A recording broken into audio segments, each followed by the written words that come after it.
CII సదస్సుకు విశాఖ ముస్తాబైంది. రాష్ట్రంలో పెట్టుబడులు పెట్టాలని పారిశ్రామికవేత్తలకు పిలుపునిచ్చింది. ఒప్పందాలు చేసుకునేందుకు రావాలని ఆహ్వానించింది. వివిధ దేశాల పెద్ద పెద్ద కంపెనీలు విశాఖకు రాబోతున్నాయి. మరి విశాఖతో పాటు రాష్ట్రంలో పెట్టుబడులు పెట్టడానికి ఉన్న వనరులేంటి? అసలు విశాఖలో ఎందుకు పెట్టుబడులు పెట్టాలి అనే అంశానికి సంబంధించి మరింత సమాచారం మా ప్రతినిధి రాజు అందిస్తారు. సిఐఐ సదస్సు విశాఖపట్నంలో అత్యంత పండగ వాతావరణంలో ఏర్పాట్లు అయితే జరుగుతున్నాయి. ముఖ్యంగా విశాఖపట్నంలో సిఐఐ సదస్సు సంబంధించి కూడా అసలు ఎందుకు ఇక్కడ పెట్టుబడులు పెట్టాలి, ఎందుకోసం ఇక్కడికి కంపెనీలు రావాలి అనేది కూడా ఒకసారి మనం పరిశీలించుకుంటే అసలు విశాఖపట్నంలో ఉన్నటువంటి వనరులు ఏ విధంగా ఉన్నాయి, అసలు ఇక్కడ సిఐఐ సదస్సులో ఎలాంటి కంపెనీలు రాబోతున్నాయి, ఏ ఏ అంశాల మీద ఇక్కడ చర్చలు జరగబోతున్నాయి అనేది ఒకసారి చూసుకుంటే ఏపీ రాష్ట్ర విడిపోయిన తర్వాత ప్రధాన పట్టణాల్లో విశాఖపట్నం ఒక కీలకమైనటువంటి నగరంగా రూపుదిద్దుకుందని చెప్పుకోవచ్చు. ఇక్కడ ఉన్నటువంటి కొండలు, పర్యాటక ప్రాంతాలు, సముద్ర తీరం, విశాలమైనటువంటి సుదీర్ఘమైనటువంటి సముద్ర తీరం ఉత్తరాంధ్రలో ఉంది. దీనికి తోడు ఇక్కడ ఉన్నటువంటి వనరులు కూడా ఏ విధంగా ఉపయోగించుకోవాలనే దాని మీద కూటమి ప్రభుత్వం దృష్టి పెట్టిన నేపథ్యంలో ఈ సిఐఐ సదస్సు అయితే కీలకం కాబోతుంది. ముఖ్యంగా విశాఖపట్నంలో ఇప్పటికే ల్యాండ్ బ్యాంక్ అయితే క్రియేట్ చేయడం జరిగింది.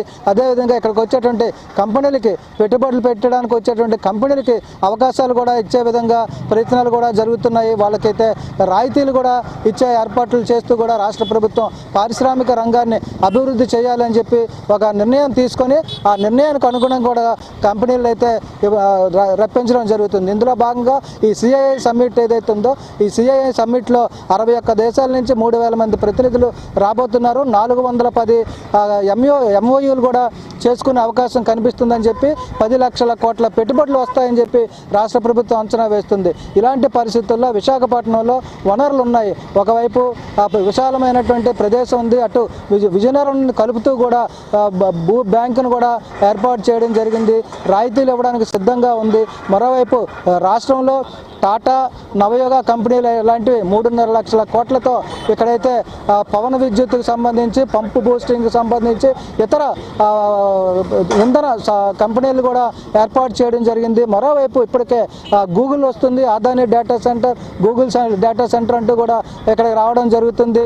ఇప్పటికే సిఫీ కంపెనీ కూడా వచ్చింది. మరికొన్ని ఐటీ కంపెనీలు కూడా ఇక్కడ ప్రస్తుతం అయితే తమ కార్యకలాపాలు కూడా ప్రారంభించాయి. ఇలాంటి పరిస్థితుల్లో విశాఖపట్నంలో పెట్టుబడులు పెట్టడం ద్వారా కూడా రాష్ట్ర అభివృద్ధి సాధ్యపడుతుంది. విశాఖపట్నంతో పాటు ఇతర రాష్ట్రాల్లో, ఇతర ప్రాంతాల్లో కూడా పెట్టుబడులు తీసుకురావడం ద్వారా రాష్ట్ర అభివృద్ధికి ఎంతో దోహదపడుతుందని చెప్తుంది. మరోవైపు ఇక్కడ కంపెనీలు పెట్టేటువంటి సంస్థలకైతే జిఎస్టీ రాయితీలు కూడా ఇవ్వడానికి రాష్ట్ర ప్రభుత్వం సిద్ధంగా ఉంది. ఇలాంటి పరిస్థితుల్లో విశాఖపట్నంతో పాటు ఇతర ప్రాంతాల్లో కూడా కంపెనీలు ఏర్పాటు చేయడానికి ఏదైతే ఇండస్ట్రియలిస్టులు అయితే ముందుకు రావడం హర్షించదగ్గ విషయం. ముఖ్యంగా ఇక్కడ ఉన్నటువంటి విశాఖపట్నంలో చుట్టుపక్కల ఉన్నటువంటి ప్రాంతాలన్నింటినీ కూడా ఇప్పటికే ప్రభుత్వం స్వాధీనం చేసుకొని ఆ ఖాళీగా ఉన్న ప్రాంతాల్లో పరిశ్రమల ఏర్పాటుకైతే ఆహ్వానించడం జరుగుతుంది. ఈ ఆహ్వానాన్ని అందుకొని చాలా కంపెనీలు విశాఖపట్నంలో పెట్టుబడులు పెట్టడానికి ముందుకు వస్తున్న నేపథ్యంలో ఇక్కడ ఐటీ రంగాన్ని అభివృద్ధి చేయడంతో పాటు రాబోయే రోజుల్లో లక్షల ఉద్యోగాలు రూపకల్పన చేయడం, ఉపాధి అవకాశాలు కల్పించడం, పారిశ్రామిక అభివృద్ధి చేయడమే లక్ష్యంగా కూటమి ప్రభుత్వం ముందుకు వెళ్తున్న పరిస్థితులు కనిపిస్తున్నాయి. దీనికి తగ్గట్టుగానే ఈ సిఐఐ సదస్సును కూడా సద్వినియోగం చేసుకోవాలని చెప్పి రాష్ట్ర ప్రభుత్వం అయితే ఆలోచన చేస్తున్న పరిస్థితుల్లో ఈ సిఐఐ సమ్మిట్ అనేది విశాఖపట్నంలో పెట్టుబడులకి కీలకం కాబోతుంది.